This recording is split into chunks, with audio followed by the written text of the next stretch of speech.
దేవునికి మహిమ కలుగును గాక. మరొకసారి దేవుని యొక్క వాక్యాన్ని ధ్యానం చేద్దాం. రోమపత్రిక 8వ అధ్యాయము 26వ వచనాన్ని ధ్యానం చేద్దాం.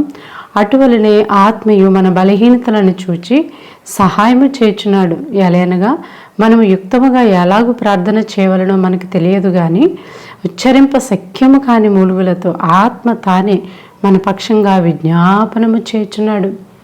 నిజమే, మనకి ప్రార్థన తెలుసు. మనందరం ప్రార్థన చేస్తాం. మన కుటుంబం కొరకు, బిడ్డల కొరకు, మన యొక్క అవసరతల కొరకు, అలాగనే మన బలహీనతలు కలిగినప్పుడు దేవా స్వస్థపరచమని ప్రార్థన చేస్తాం. కానీ పరిశుద్ధాత్మ కలిగినటువంటి వారు చేసేటటువంటి విజ్ఞాపన గురించి దేవుని యొక్క వాక్యం మనకి ఏం చెప్తుంది? ఎవరు విజ్ఞాపన చేస్తారు? పరిశుద్ధాత్మ ఎవరిలో అయితే నివసిస్తుందో వారు ప్రార్థన అనే మెట్టు నుండి విజ్ఞాపన అనే మెట్టులోనికి ఎదుగుతారు. ఏంటి విజ్ఞాపన? ప్రార్థన వేరు, విజ్ఞాపన వేరు. నిజంగా నేను 10th క్లాస్లో ఉన్నప్పుడు స్కూల్ అయిపోయి ఇంటికి వచ్చేసరికి మా ఫాదర్ ఒక గదిలో, మా మదర్ ఇంకొక గదిలో, వీరిద్దరూ ప్రార్థన చేస్తూ ఉండేవారు. ఎవరి గదిలో వాళ్ళు గట్టిగా ఏడ్చుచు ప్రార్థన చేస్తూ ఉండేవారు. నాకు చాలా కోపం వచ్చేది. నేను ఇంటికి వచ్చేసరికి వీళ్ళేంటి డోర్స్ అన్ని క్లోజ్ చేసేసి లోపలుండి ఏడుస్తా ప్రార్థిస్తూ ఉండేవారు. గంటల తరబడి కన్నీరు కార్చేవారు. నిజమే దేవుని సంగమా, దేవుడు తన ఆత్మ ద్వారా మూలుగులు ప్రార్థించడం అంటే అవసరతల కొరకు ఒక 10 నిమిషాలు 20 నిమిషాలు ప్రార్థించడం, కానీ గంటల తరబడి ప్రార్థించడం. సంఘ అవసరతల కొరకు మా తల్లిదండ్రులు ఇద్దరూ ప్రార్థిస్తూ ఉండేవారు, కన్నీళ్లతో ప్రార్థించేవారు. నేను అనేదాన్ని, కన్నీళ్లతో ప్రార్థిస్తేనే కానీ వినడా దేవుడు అని ప్రశ్నించేదాన్ని. కానీ ఇప్పుడు నేను గంటల తరబడి దేవుని సందులో ప్రార్థించడానికి దేవుడు తన ఆత్మ ద్వారా నన్ను ప్రేరేపించాడు. ఈరోజు మన జీవితాల్లో మనము కూడా పరిశుద్ధాత్మ శక్తితో నింపబడినప్పుడు దేవుని బాధ్యతలలోనికి మనం వెళ్తాం, దేవుని తరపున పోరాడతాం.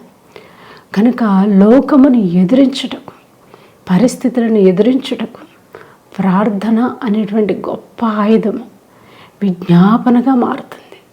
నిజమే, మనం చూసినట్లయితే ఆదికాండం 18వ అధ్యాయము 20వ వచనాన్ని చూడండి. మరియు యెహోవా సొదొమ గొమొర్రాలను గూర్చి మొర గొప్పది గనుక వాటి పాపము బహుభారమైనది. కనుకనే నేను దిగిపోయి నా యుద్ధకు వచ్చిన ఆ మొర చొప్పునని వారు సంపూర్ణంగా చేతురోలేదు చూచేదను చేయనడలా నేను తెలుసుకుందునని ఆ మనుషులు అక్కడి నుండి తిరిగి సొదొమ వైపుగా వెళ్ళిరి. అబ్రహాం ఇంకా యెహోవా సన్నిధిని నిలుచుండెను. దేవుడు అబ్రహాంతో చెప్తున్నాడు, సొదొమ గొమొర్ర పాపముతో నిండిపోయింది, దాని భారం అధికమైపోయింది అని పరితాపమైన హృదయముతో ప్రభు అబ్రహాం దగ్గరికి వచ్చి చెప్తున్నప్పుడు అబ్రహాము దేవుని సన్నిధిలో నిలబడిపోయాడంట. దేవుని సన్నిధిలో నిలబడి ప్రార్థన చేస్తూ ఉన్నాడు. 24వ వచనంలో, ఆ పట్టణంలో ఒకవేళ 50 మంది నీతిమంతులు ఉన్న ఎడల దానిలోనున్న 50 మంది నీతిమంతుల నిమిత్తం ఆ స్థలము నాశనము చేయక కాయవా? ఆ చొప్పున చేసి దుష్టులతో కూడా నీతిమంతులను చంపుటకు నీకు దూరమవునుగాక. నీతిమంతుని దుష్టులతో సమముగా ఎంచుట మీకు దూరమవునుగాక. సర్వలోకమునకు తీర్పు తీర్చువాడు న్యాయము చెయ్యడా అని చెప్పినప్పుడు యెహోవా సొదొమ గొమొర్ర పట్టణంలో 80 మంది నీతిమంతులను నాకు కనపడిన వారిని ఆ స్థలం అంతటిని కాయుదును నేను. ఈ విధంగా 50 మంది నీతిమంతుల్లో ఒకవేళ 5గురు నీతిమంతులు తక్కువైతే ప్రభువా నువ్వు వారిని కాయవా? ఆ పట్టణాన్ని కాపాడుతావా? గోజాడడం, బ్రతిమలాడడం, ప్రార్థించడం జరిగే వరకు, సమాధానం వచ్చే వరకు విజ్ఞాపన చేయడం అంటే అది బ్రతిమాలుకుంటూనే ఉండాలి. ప్రభు తన యొక్క మహిమను చూపేంత వరకు, జవాబు వచ్చేంత వరకు. కీర్తనకారుడు అంటాడు, సహనముతో నేను కనిపెట్టుకోండి, యెహోవా నాకు చెవియొగ్గు వరకు నేను కనిపెట్టుకుని ఉన్నాను. ఈరోజు మనం దేని కొరకు కనిపెట్టుకుని ఉంటున్నామండి? ప్రభు సన్నిధిలో మనం నిలిచి ఉండగలుగుతున్నామా? మనము శారీరకమైన విషయాలపైన ధ్యాస ఉంచుకొని ఆత్మ విషయాలపైన శ్రద్ధ కలిగి లేకుండా ఉన్నాం. ఈనాడు సంఘాలు పెరుగుతున్నప్పటికీ ఆత్మ లేదు. చూడండి ఈ విధంగా విజ్ఞాపన చేస్తున్నాడు. 50 మంది నీతిమంతుల్లో ఒకవేళ 5 తక్కువైతే ఆ తక్కువైనటువంటి 5 బట్టి ఆ పట్టణాన్ని నాశనం చేస్తావా? లేదు. అందుకు ఆయన అక్కడ 45 నాకు కనబడిన నాశనం చేయను నేను. అతడు ఇంకా ఆయనతో మాట్లాడుచు ఒకవేళ అక్కడ 40 మంది కనబడదురేమో అన్నప్పుడు ఆయన 40 మందిని బట్టి నాశనం చేయక ఎందునని చెప్పగా అతడు ప్రభు కోపపడిన ఎడల నేను మాట్లాడేదను. ఒకవేళ అక్కడ 30 మంది కనబడిన ఎడల ప్రభు అంటున్నాడు నాశనము చేయనను. నీతిమంతులు 35 మంది ఉంటే నువ్వు రక్షిస్తావా అని ప్రభువుని బ్రతిమాలుకుంటూనే ఉన్నాడు. ఆయన సన్నిధిలో అడుగుతూనే ఉన్నాడు. నిజమే దేవుని సంగమా, మనం ఆ రీతిగా ప్రభువుని గోచాడుతున్నామా? పట్టుదలతో విజ్ఞాపన చేయగలుగుతున్నామా? మన స్థితిగతుల కొరకు, మన నిరుత్సాహం తొలగిపోయే వరకు, మన భయం తొలగిపోయే వరకు, మన శరీర ఆశలు తొలగిపోయేంత వరకు మనం ప్రార్థించాలి. పరిశుద్ధాత్మ మనలను తన ఆత్మీయ కట్టడలలోనికి నడిపిస్తుంది. బ్రతిమాలుకుని ప్రతి విషయంలో మనం జయం పొందాలి. అయితే ఇంకనూ ఆపకుండా ప్రార్థిస్తూనే ఉన్నాడు. అందుకతడు ఇదిగో ప్రభు ఆ మాట్లాడ తెగించితేనే ఒకవేళ ఇక్కడ 20 మంది కనబడదురేమో అన్నప్పుడు ఆయన 20 మందిని బట్టి నాశనం చేయకుందును. అతడు ప్రభువు కోపపడిన ఎడల నేను ఇంకొక మారే మాట్లాడేది. ఒకవేళ అక్కడ 10 మంది కనబడదురేమో అనినప్పుడు ఆయన 10 మందిని బట్టి నాశనం చేయకుందునని యెహోవా అబ్రహాముతో మాట్లాడుట చాలించి వెళ్ళిపోయాను. అబ్రహాము తన ఇంటికి తిరిగి వెళ్ళాను. విజ్ఞాపన మన ఇంటి యొద్ద నుండి ప్రారంభించబడే ప్రార్థన మన యొక్క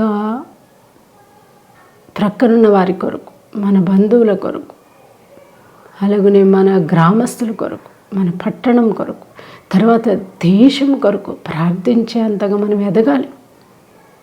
అవును, దేవుడు తన యొక్క బాధ్యతను మనకిస్తున్నాడు. నేను చాలాసార్లు ట్రైన్లో ప్రయాణం చేస్తూ ఉన్నప్పుడు ట్రైన్ ఎక్కగానే నా ప్రార్థన ప్రారంభిస్తాను. దిగేంత వరకు ప్రార్థిస్తూనే ఉంటాను. ప్రభు తన యొక్క కార్యాన్ని సఫలం చేస్తాడు. మనం బ్రతిమాలుకోవాలి, పట్టుదలతో ప్రార్థించాలి. హన్నా పట్టుదలతో ప్రార్థించింది, తన కార్యం జరిగేంత వరకు కూర్చాడింది. నిజంగా ఎంత ఆశ్చర్యం!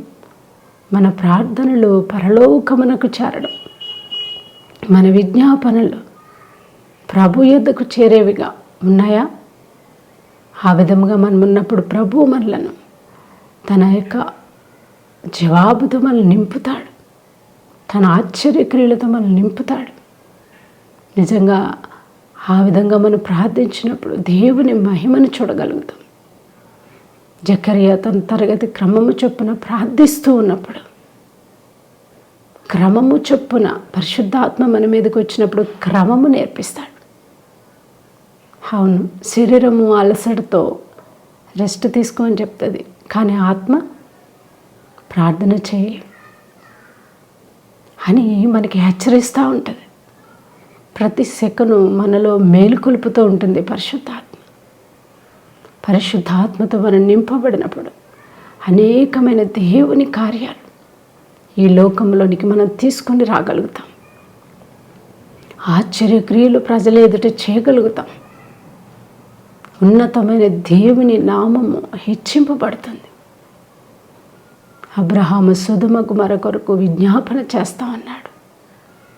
నిజమే. మనం చూసినట్లయితే మత్తయి సువార్త 26వ అధ్యాయము 38వ వచనంలో అప్పుడు యేసు మరణమగునంతగా నా ప్రాణము బహు దుఃఖములో మునిగి ఉన్నది. మీరు ఇక్కడ నిలిచి నాతో కూడా మెలకుగా ఉండడని వారితో చెప్పి కొంత దూరం వెళ్ళి సాగిలపడి, నా తండ్రి సాధ్యమైతే ఈ గిన్నె నా యొద్ద నుండి తొలగనిమ్ము అయినను నా ఇష్ట ప్రకారం కాదు. నిజమే, ఆత్మ మన మీదకి వచ్చినప్పుడు ఏం జరుగుతుంది? మన ఇష్టము కాదు, తండ్రి చిత్తము చేసేవారిగా మనల్ని నడిపిస్తుంది. నా ఇష్ట ప్రకారం కాదు, నీ చిత్తమే జరగనిమ్మని క్రీస్తు ప్రభు ప్రార్థిస్తూ ఉన్నారు. ఈరోజు మన జీవితంలో మనకిష్టమైనటువంటి ప్రార్థనలు ఎన్నో చేసుంటాం. దానికి ఫుల్ స్టాప్ పెట్టి ఈ దినము నుంచి పరిశుద్ధాత్మ కలిగిన ప్రతి ఒక్కరూ కూడా, ప్రభువా నీకు ఇష్టమైతే, నీ చిత్తమైతే. ఒకసారి కుష్ఠరోగులు ప్రభు ఎద్దుకు వచ్చినప్పుడు ప్రార్థించారు. కుష్ఠరోగులు, ప్రభువా నీకు ఇష్టమైతే నన్ను శుద్ధినిగా చేయి. అవును ప్రభు అన్నాడు, నాకు ఇష్టమే, నువ్వు శుద్ధుడవు కమ్మ. ఈరోజు ప్రభు మనం చేసే ప్రార్థనలు ప్రభు ఎద్దుకు చేరుతున్నాయి.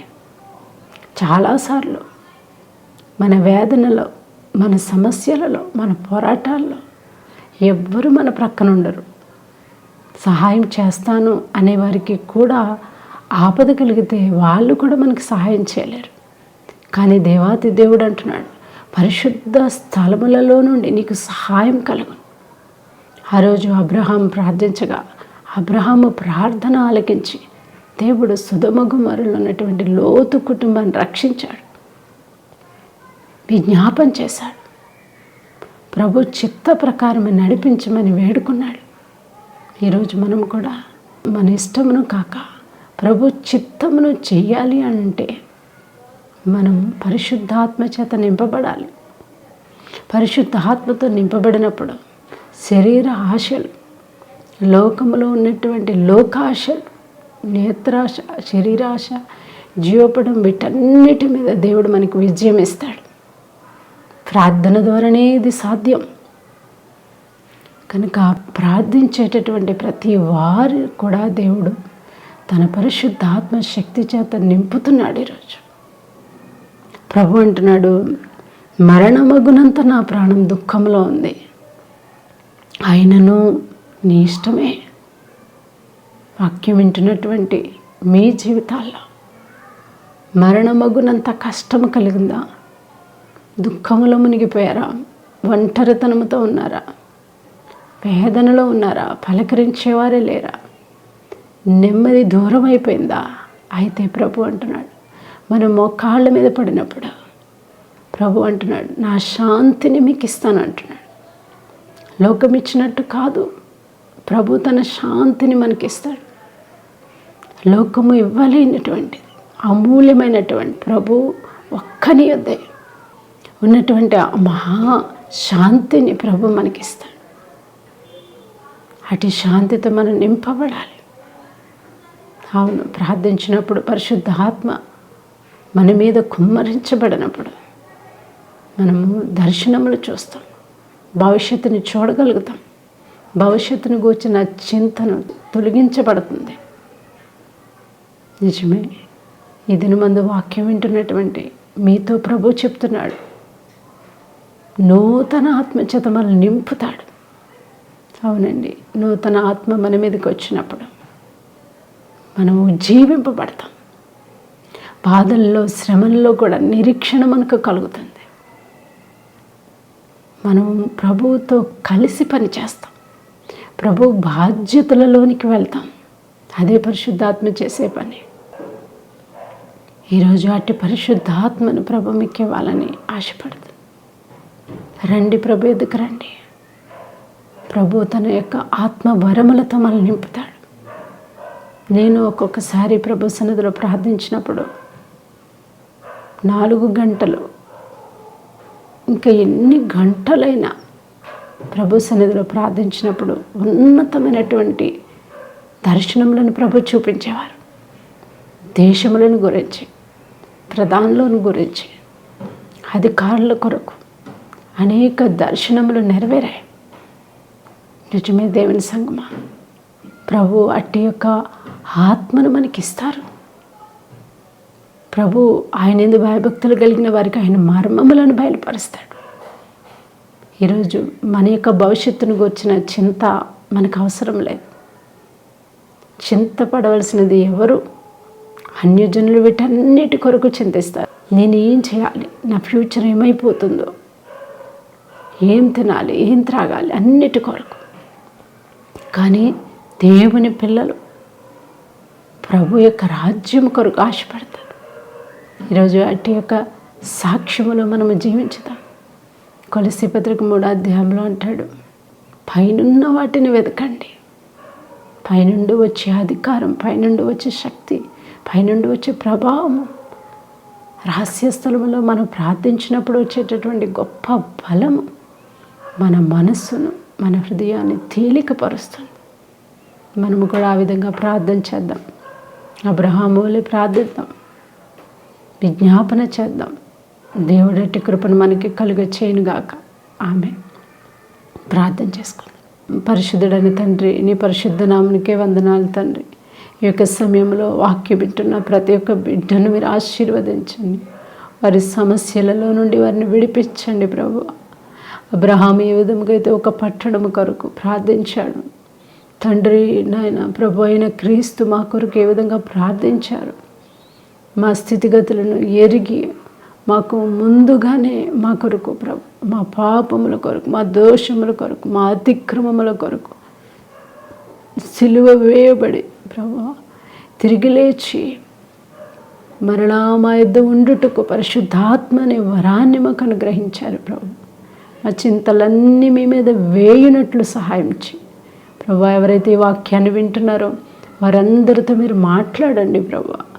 వారి యొక్క బలహీనతల నుండి విడుదలనివ్వండి. వాళ్ళ కుటుంబ పరిస్థితులలో వారికి జయమివ్వండి తండ్రి. వారి యొక్క బిడ్డలను ఆశీర్వదించండి. చీకటిని వారిలో నుండి తొలగించండి ప్రభు. పరిశుద్ధ ఆత్మని సన్నిధి వారి మీద కృమ్మరించమని ప్రార్థిస్తున్నాను. ఇదిగో తండ్రి, నూతన స్వభావం కలుగ చేయండి. భయముల నుండి విడిపించండి, దురాత్మ శక్తుల నుండి విడిపించండి. ప్రతి పోరాటం నుండి వారికి విడుదలనివ్వండి ప్రభు. In the name of Lord Jesus. నీ నామములో ఇప్పుడే గొప్ప వెలుగును వారి మీద కృమ్మరించండి. నిరాకడ సమీపంగా ఉంటుండగా ప్రతి వారు కూడా రక్షించబడినట్లు ఇదిగో తండ్రి, మా ప్రజలందరి కొరకు ప్రార్థిస్తున్నాం తండ్రి. నీ ఆత్మచేత నింపి కృపనిమ్మని, ప్రతి అవసరతని బిడ్డలకి తీర్చి గొప్ప విజయాన్నిమ్మని యేసుక్రీస్తు ప్రభు నామమున అడిగి వేడుకుంటున్నాం తండ్రి. ఆమెన్.